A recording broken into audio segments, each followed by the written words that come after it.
everything now! It is crashing. Get out!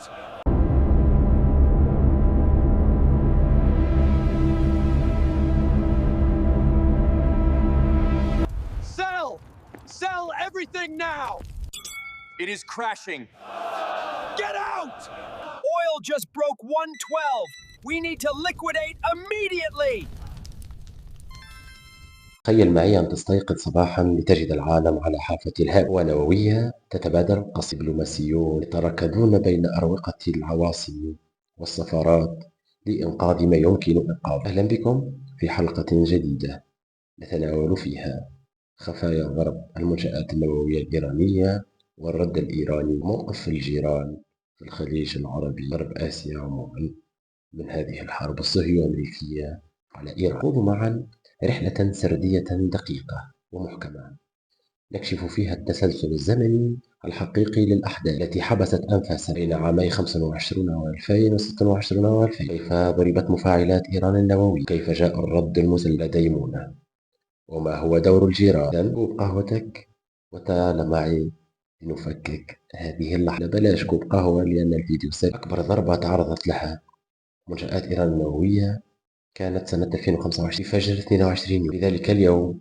وخلال ما عرف بحرب 12 يوما، دخلت الولايات المتحدة بقيادة دونالد ترامب خط المواجهة، لأن المواجهة بدأتها الاحتلال الإسرائيلي على إيران، ووجهت ضربة وصفها ترامب كعادته بناجحة للغاية ورائعة. استهدفت ذرة التاج النووي الإيراني منشآت فوردو، ناتانز وأصفهان، وأعلن أنهم أنهوا هذا البرنامج النووي، لكن الرمادة كان يخفي خلفه جمرة. في 28 فبراير 26 و2000 عادت المنطقة تنفجر من جديد، حيث شنت الولايات المتحدة وإسرائيل دولة الاحتلال الصهيوني سلسلة ضربات مفاجئة، وليست مفاجئة جدا لأن الجميع كان ينتظرها. استهدفت مواقع حساسة في إيران، شملت العاصمة طهران، وأدخلت المنطقة في نفق مظلم. الرد الإيراني كان قصفا، وكانت في بعض الرشقات الصاروخية ديمونة تحت النار. لم تصمت طهران بالطبع، لا في يوم 21 مارس 2026 قررت كسر الخطوط الحمراء. ردا على استهداف مفاعلات نطاز في ذلك اليوم، وجهت إيران صواريخها مباشرة نحو محيط مدينة ديمون جنوب فلسطين المحتلة،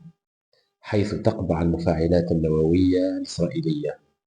النتيجة كانت صادمة، فشل الدفاع الجوي الإسرائيلي في اعتراض الصواريخ، تسجيل أكثر من 51 إصابة حسب ما سمحت به هيئة البث الإسرائيلي. رئيس بلدية ديمونة يجري أكثر من 485 شخصا من المدينة التي طالها دمارا واسعا. الرسالة الإيرانية كانت دموية ولا تقبل اللبس، عين بالعين، ديمونة مقابل نطق. وفي غمرة هذه الفوضى خرج الرئيس الأمريكي دونالد ترامب عبر منصته تروث سوشيال منتشيا ليعلن أن عمليته سحقت قيادات إيران وقدراتها العسكرية، مدعيا أن إيران تتوسل له اتفاقا ولكنه يرى. في الغرف المغلقة وثيقة استسلام أم هدنة. بينما كانت الصواريخ تتساقط كانت تدور حرب في الخفاء. موقع إكسيوس سرب لنا الطبخة.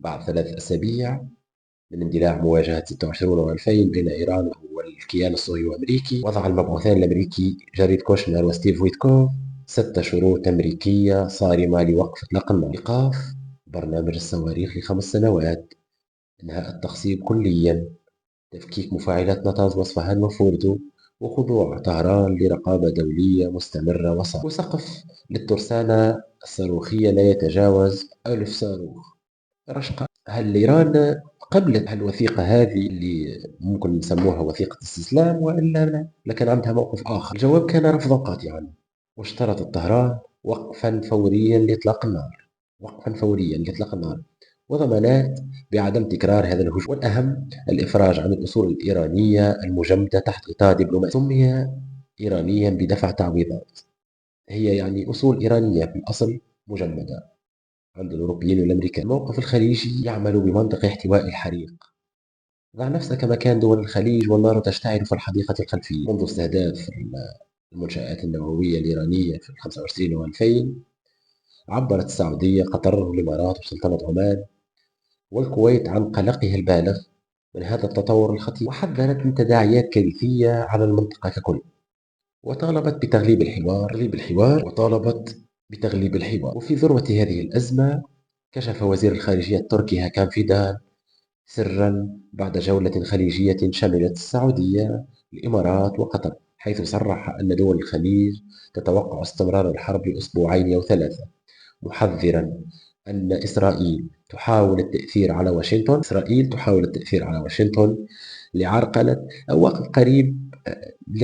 أي وقف قريب لإطلاق النار. مصر، باكستان وتركيا حينما تصل الأمور إلى آخرها لابد من وسطاء من العيار الثقيل. هنا تحركت الدبلوماسية المصرية بقوة، حيث أجرى الرئيس عبد الفتاح السيسي جولات مكوكية شملت الإمارات وقطر ثم البحرين والسعودية بين 19 و 21 مارس، ليؤكد أن أمن الخليج جزء لا يتجزأ من أمن مصر، وذلك بعد تلقيه اتصالا من الرئيس الإيراني بزشكيان في 12 من مارس رحب فيه بوساطة القاهرة. في 23 مارس 26 و2000 كشفت التقارير أن مصر وباكستان وتركيا قاموا بدور كاسحة الألغام. كفلت هذه الدول الثلاث بنقل الرسائل الحساسة والمتبادلة بين المبعوث الأمريكي ويتكوف ووزير خارجية إيران جواد ظريف. هذا جواد ظريف من جبته قديم. ووزير خارجية إيران عباس عراقچي. جواد ظريف هذا من زمن قديم، في محاولة لكسر الجمود وإيجاد مخرج ينقذ المنطقة. صديقي المتابع، ما حدث أثبت أن خريطة الشرق الأوسط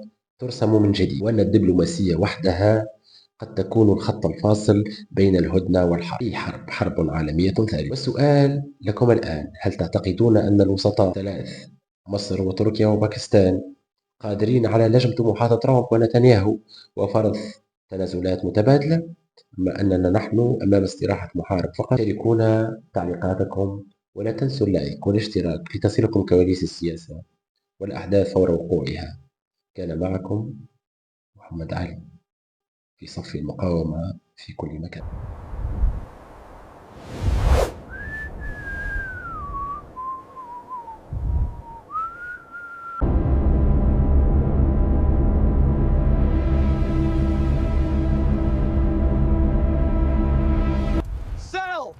Sell everything now! It is crashing.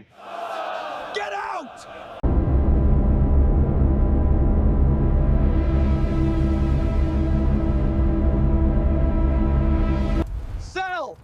Sell everything now! It is crashing. Get out! Oil just broke 112. We need to liquidate immediately.